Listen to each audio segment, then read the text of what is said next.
Guys, ini dia video part 2 Android Player Brain Archive.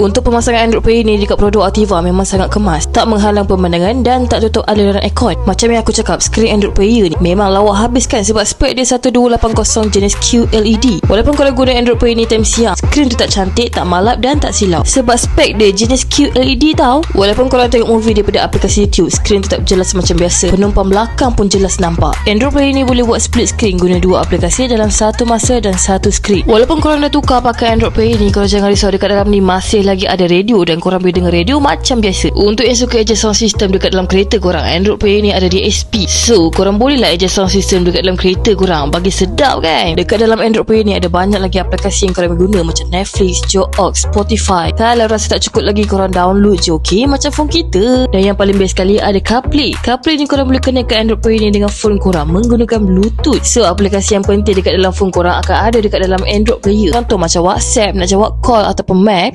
Contohlah kawan korang bagi korang location melalui WhatsApp kan, korang boleh buka location tu, auto dia masuk dekat dalam Android Player ni. Kalau korang nak jawab call melalui Android Player ni pun tak ada masalah, sebab Android Player ni dah built-in microphone. So macam mana guys, best tak best Android Player ni? Mestilah best kan. Ada banyak lagi pasal Android Player ni yang aku nak bagi tahu dekat korang. Korang tunggu video part 3, okay? Bye.